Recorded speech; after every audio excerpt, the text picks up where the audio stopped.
इंतखाबात से कबल कर्नाटक में बीजेपी को एक झटका। कर्नाटक में इंतखाबात से कबल मुसलमानों के 4% रिजर्वेशन को खत्म किया गया था, जिससे नाराज होकर बीजेपी माइनॉरिटी के रियासती सेक्रेटरी आसिफ सेठ और उनके कई साथियों ने एक साथ बीजेपी को इस्तीफा दे दिया है। इनका कहना है कि बीजेपी ने मुसलमानों के साथ नाइंसाफी की है। वजीर आजम का नारा था कि सबका साथ, सबका विकास और सबका विश्वास, लेकिन ये नारा झूठा साबित हुआ है। उन्होंने कहा कि पार्टी में मुसलमानों को हाशिए पर रखा गया है और पार्टी के कई ऐसे फैसले जो मुसलमानों के खिलाफ और अक़लियतों के खिलाफ है, जिससे वो नाराज होकर पार्टी को छोड़ रहे हैं। आसिफ सेठ ने कहा कि मुसलमानों के 4% रिजर्वेशन को छीनकर दूसरों को देकर आखिर बीजेपी क्या साबित करना चाहती है। कई लीडरान नाराज हैं। बीजेपी के कई अक़लियती लीडरान और दीगर लीडरान भी पार्टी के इस फैसले से नाराज हैं और आने वाले इंतखाबात में इसका असर साफ देखने को मिलेगा। वाज़ेह है कि आसिफ सेठ टीपू सुल्तान वक्फ स्टेट के नायब सदर भी हैं। जी सर, बताइए। अस्सलाम वालेकुम। मैं भारतीय जनता पार्टी का स्टेट सेक्रेटरी आसिफ सेठ आज बड़ी दुख के साथ 15 साल पार्टी में काम करते हुए आज मैं अपनी प्राइमरी मेंबरशिप को रिज़ाइन कर रहा हूं। आज मेरा पार्टी को छोड़ने का मकसद ये है कि सबका साथ, सबका विश्वास, सबका प्रयास का जो स्लोगन था वो झूठ हो चुका है। मुसलमानों के बच्चों को, मुसलमानों के लड़कियों को भारतीय जनता पार्टी के मुख्यमंत्री श्री बसवराज बोम्मई साहब धोखा दिए हैं। 4% जो रिजर्वेशन था उसको स्क्रैप कर हमारे मुसलमानों के बच्चों को गुमराह और एजुकेशन से वंचित किया गया है। इस वजह से मैं भारतीय जनता पार्टी को अपने मेंबरशिप से रिज़ाइन करके मैं बाहर आ गया हूं। इसका मेरे को बहुत अफसोस है और अफसोस के साथ साथ जो पार्टी मुसलमानों के रहबर नहीं है, मुसलमानों के हक़ में बात नहीं करती, हर बार मुसलमान को टारगेट करता है, हिजाब, हलाल, ये सब दुख के साथ मैं भारतीय जनता पार्टी को छोड़कर बाहर निकल के आ रहा हूँ। अगला कदम क्या होगा? अगला कदम हमारे जितने भी कार्यकर्ता में जो मेरे साथ हैं, जो पार्टी में 15-20 साल से काम कर रहे हैं, उनके साथ राय मशवरा करके जो पार्टी भारतीय जनता पार्टी को छोड़कर कोई भी पार्टी जो 4% मिसलाती जो हमारा हक़ है उसको वापस दिलाएगी, उस पार्टी का बेमल हम करेंगे, उनके साथ हम रहेंगे। सर, जैसे कि आप बता रहे हैं कि करीबन 15 साल से आप काम कर रहे थे बीजेपी पार्टी में, अब ऐसा क्या वक्त है कि आप छोड़ने को मजबूर हो गए? देखिए ना, मैं बीजेपी को ज्वाइन हुआ था मेरी अपनी खुद की भविष्य बनाने के लिए, लेकिन भारतीय जनता पार्टी मेरी भविष्य तो बना ही नहीं, लेकिन मेरे बच्चों का भविष्य भी बर्बाद कर रही है। इसका मतलब ये है कि मेरे घर में 4 MBBS डॉक्टर हैं, ये सब जो भी रिजर्वेशन से उनको MBBS मिला है। आज एक आम आदमी अपने बच्चों को फीस दे सकता है, एजुकेशन के लिए ट्यूशन दे सकता है, लेकिन ये जो मैनेजमेंट कोटा जो है उसमें बड़ा फीस नहीं दे सकता। इसलिए हमारे देवेगौड़ा जी 1994 में जब मुख्यमंत्री थे तो मुसलमानों बैकवर्ड क्लास है, फाइनेंशियली वीकर है, इनका बहुत शोषण हो रहा है, इसलिए उन्होंने अपने चीफ मिनिस्टर के दौर पे 4% रिजर्वेशन बैकवर्ड क्लास में रिजर्वेशन करते हुए हमें दिया था।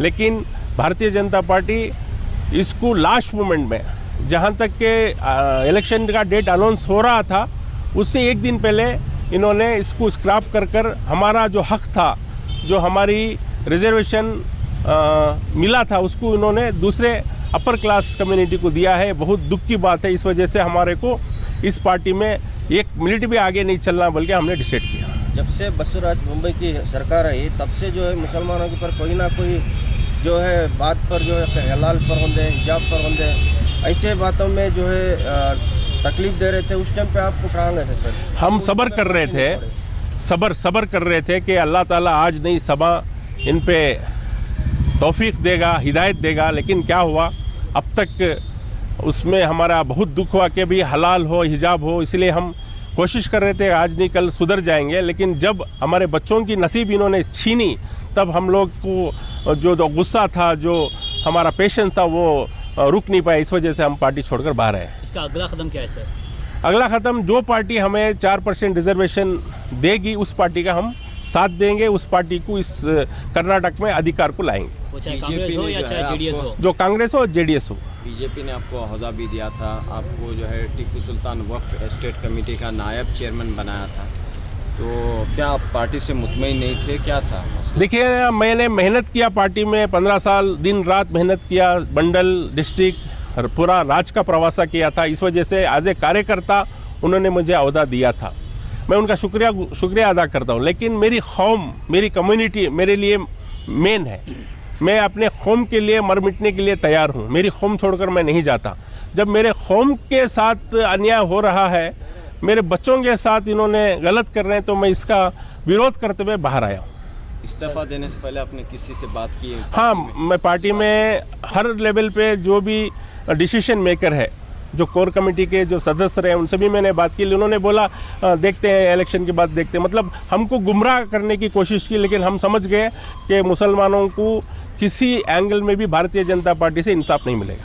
सर, अगर आपका ये फैसला उसी वक्त होता जब हिजाब का मामला पेश आया था, तो शायद ये रिजर्वेशन देखिए, मामला- हिजाब हो गया, हलाल कट हो गया, उसे हम लोग सब्र से सुन रहे थे, देख रहे थे, तब भी हमें गुस्सा आया था। लेकिन फिर भी हम लोग क्या कर रहे थे, चलो भाई हिजाब है, स्कूल के मैटर में बात कर रहे हैं, और हलाल कट है, ये चीज़ हम कॉम्प्रोमाइज़। जब हमारे बच्चों का हक है, जो मेरा बच्चा डॉक्टर बन रहा है, इंजीनियर बन रहा है, पुलिस ऑफिसर बन रहा है, जो मेरी बच्चे की भविष्य इन्होंने हाथ रख दिया, इस वजह से मेरे को नाराज़गी होगी। इस वजह से इमीडिएट मैंने ये स्टेप लिया।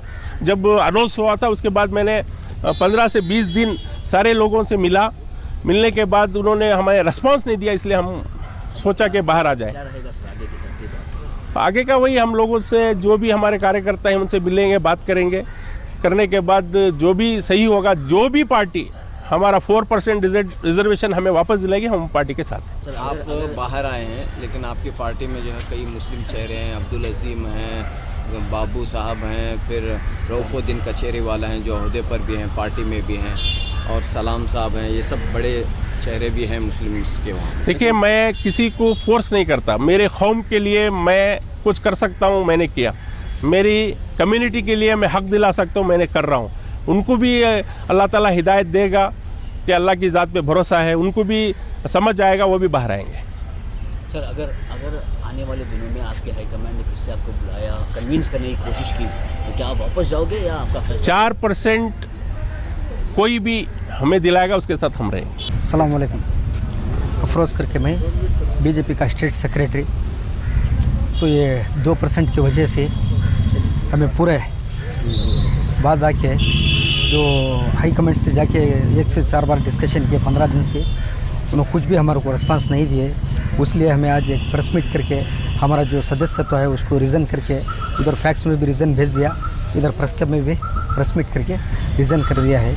अभी इंशाल्लाह हमारी पूरी टीम जो बीजेपी माइनॉरिटी मोर्चा की स्टेट में जितने भी लीडर्स हैं हमारे साथ में जो आए हैं, पूरा नेक्स्ट डिस्कशन करके फर्दर किधर जाना, क्या करना है करके सोच के इंशाल्लाह कदम बढ़ाएंगे।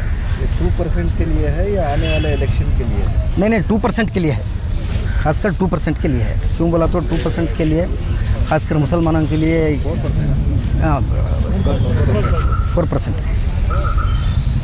2B 4%। इसलिए जो है हमारे को बहुत पहले से भी बीजेपी वाले गुमराही में ही रखे थे। अजान का सिलसिला बोलो, और जानवर का कुर्बानी का सिलसिला बोलो, हिजाब का बोलो, सब चीज़ को भी हमें जाते हैं उनसे डिस्कशन करते हैं, धीरे धीरे हमें सामने ये करेंगे बोल के आए। मगर अब लास्ट में कोड ऑफ कंडक्ट के टीम में ये रिजर्वेशन कैंसिल कर दिया। 4% निकल के 2% वकलीगस को दे दिए, 2% लिंगाइट्स को दे दिए। तो हमारे को बहुत दर्द महसूस हुआ। उसके बाद भी हमें जाके उधर पूरे लोग को, लीडर्स को बात किया, हाई कमेंट्स को बात किया। वो बात करने से हम बात करेंगे इलेक्शन के बाद। इलेक्शन के बाद क्या बात कर सकते हैं, अब कौन सी गवर्नमेंट अच्छे मालूम नहीं है, तो वापस ले सकते हैं करके बात किया। तो हमारे को रिस्पांस नहीं किया, इसलिए हम दर्द खा के तो हम पार्टी से बाहर निकल गए।